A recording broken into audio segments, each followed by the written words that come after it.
Hanafi Mazhab. The Hanafi Mazhab is the oldest of the major Islamic legal schools, and it remains one of the most influential in history.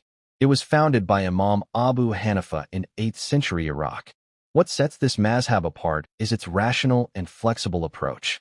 As the Muslim world expanded, Abu Hanifa championed ijtihad, the practice of using reasoned logic when the Quran or prophetic teachings do not offer a direct answer to a new problem. Because of this adaptable mindset, the Hanafi Mazhab spread easily across diverse cultures, from Turkey to South and Central Asia. Maliki Mazhab. The Maliki Mazhab developed from the teachings of Imam Malik ibn Anas, a scholar who lived in Medina during the 8th century. For Imam Malik, the daily life and customs of Medina were not just culture, they were a living reflection of how the Prophet and his companions practiced Islam. This means that when he derived rulings, he looked at the established practices of the community as a primary source. A notable example is the Friday Adhan. In the Maliki Mazhab, it is called only once, staying true to the original practice during the Prophet's time. A second call was introduced later, during the time of Caliph Uthman, as the Muslim population grew and cities became larger.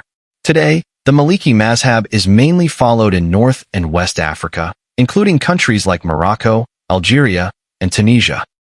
Shafi'i Mazhab. The Shafi'i Mazhab was founded by Imam al-Shafi'i, a brilliant scholar born in 767 CE in Palestine.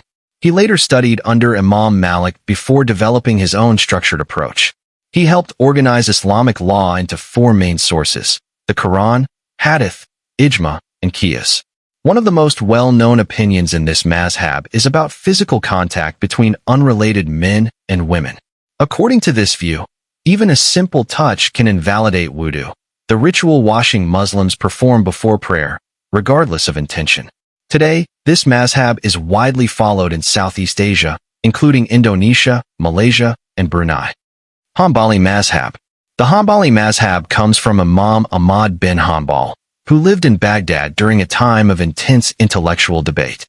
While many scholars leaned into philosophical reasoning, he chose to remain firmly committed to the Quran and the authentic teachings of the Prophet, while being cautious with excessive reasoning.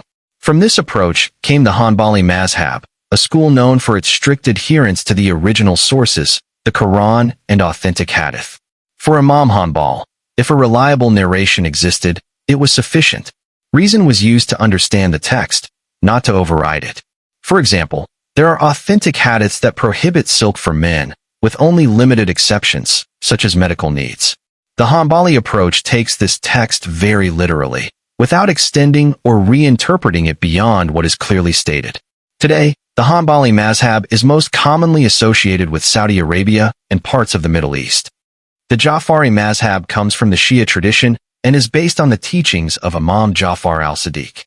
He lived during a turbulent period between the Umayyad and Abbasid eras, yet managed to build a strong intellectual foundation. This mazhab takes a balanced approach, combining revelation with reason. When clear guidance is not directly stated, careful reasoning is used while staying within Islamic principles. One noticeable difference appears during prostration. In the Ja'fari Mazhab, worshippers prefer their forehead to touch natural materials, like earth or stone. That is why you might see a small clay tablet, called a turba, used during prayer, helping maintain that connection to a natural surface. Zaidi Mazhab. The Zaidi Mazhab is also part of the Shia tradition, but it shares many similarities with Sunni mazhabs, especially in legal reasoning. It was founded by Imam Zayd ibn Ali, who lived during the Umayyad period, a time marked by political tension and injustice. He was known for his courage in standing up against oppression. Unlike some other Shia groups, he did not believe that leaders had to be infallible or completely free from error. This perspective makes the Zaidi Mazhab feel more flexible and, in some ways, closer to Sunni thought. Today, it is mainly followed in Yemen.